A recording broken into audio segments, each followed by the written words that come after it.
What's going on, you guys? It is Kojin here, and today I wanted to do a quick breakdown on Terror Knight. So this is going to be pretty much how you guys are going to be able to play him going into late game.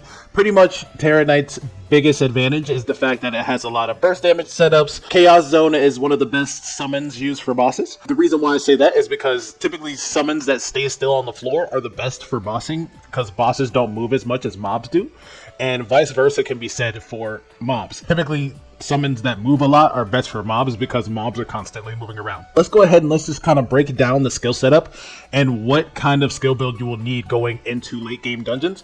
And when I say late game, typically these skill setups will start to help you right around Kairos time easy going forward. So any normal dungeon that's harder than Kairos time, this might help you and give you an advantage going forward. So let's go ahead and let's kind of break it down here. First off, we've got Despair. Despair recently, this patch has gotten a huge buff. For one, it has definitely been sped up a lot, and secondly, it is now a mobility move and the animation has totally been revamped. So let's just go ahead and use that here. That's our skill that looks like this.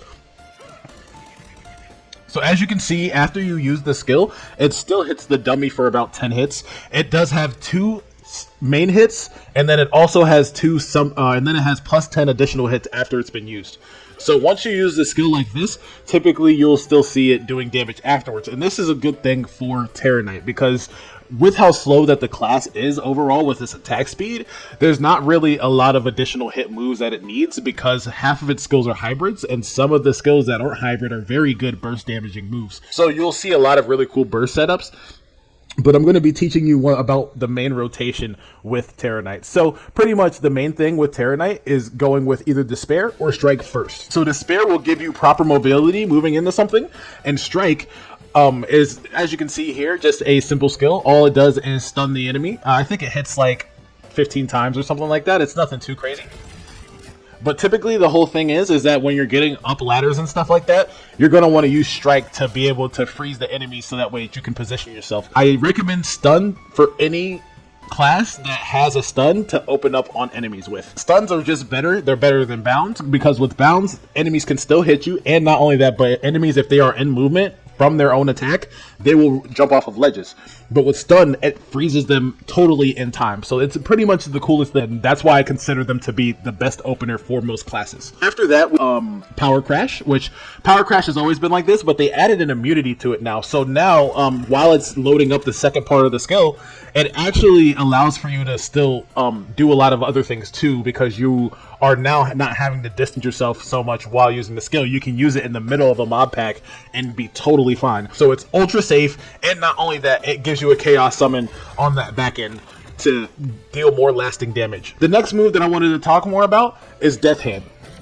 Death Hand is a burst damage skill. Typically, this skill is going to be your strongest skill overall, but it's kind of hard to get off. You won't be able to just freely, openly use it in places like normal Atlas, simply because of the way that it's built. Yes, it does have a bind and a slow movement, but again, as I mentioned earlier, typically skills that are bound, they still won't stop the enemy from hitting you, and if the enemy has movement and it's hits, it will still move. So again, it's one of those things where you have to time it perfectly to be able to get it off. Wanted to talk about is Electric Drain. So Electric Drain here has a shield on it, and it's actually really good too because it has a bind on it as well.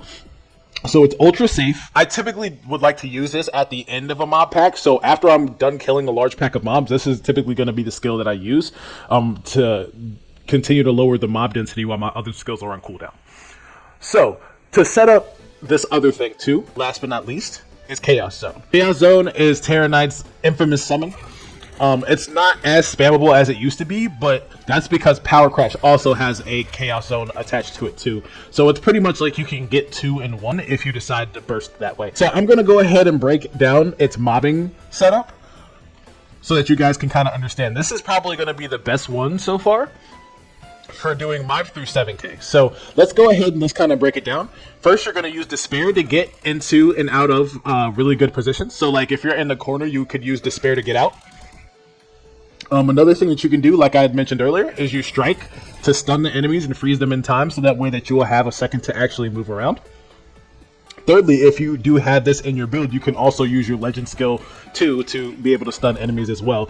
But just know that the load up times and the end lag times are a bit odd with it, so sometimes you'll find yourself having to distance yourself to be able to live properly while using it. So let's go ahead and let's break down the mobbing situation. Typically when you're mobbing, you want to use Despair first, and then you want to jump into Power Crash, go into Strike, and then into Death Hand, and then end it off with Electric Drain. A little bit more in real time. I'm going to come over here to the hard or to the heavy ones and kind of show you guys what's going on with that. You want to make sure that you use Despair a lot if you can use it freely, but my ultimate suggestion is to also use things like Power Crash constantly. Power Crash is an awesome move, man. I definitely do think that it's something that you would want to look into.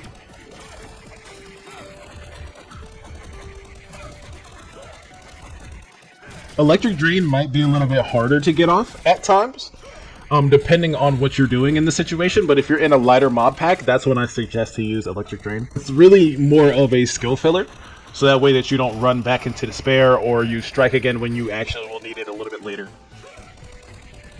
But that's pretty much the safe setup for mobs. I want to talk a little bit about bossing. So with bossing, you want to stack a lot of Despair. This skill you can use very frequently. Depending on your cooldown, this is pretty much going to be your setup.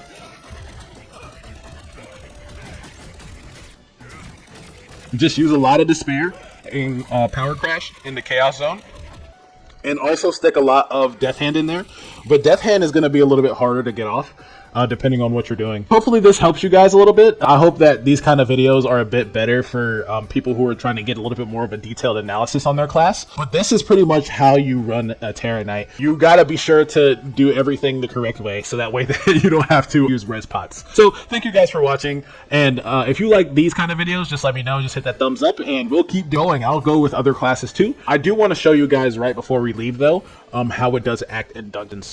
고요함이 가득했었던 그날 너와 만나 티 없이도 순수하게 꿈속 소원 그렸네. 비가 내려오던 그날에도 눈이 꽃들을 얼게도 너에게 향했지. 설레임 가득한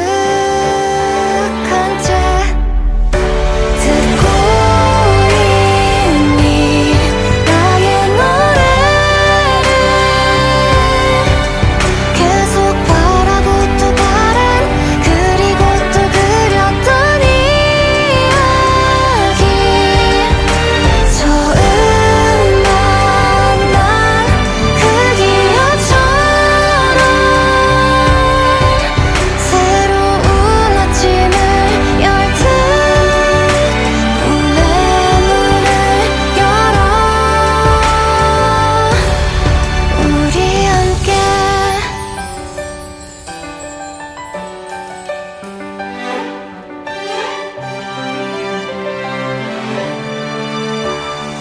반짝임이 가득했었던 너와 나의 그 추억 속 시계가 다시 움직여 내 가슴은 뜨겁게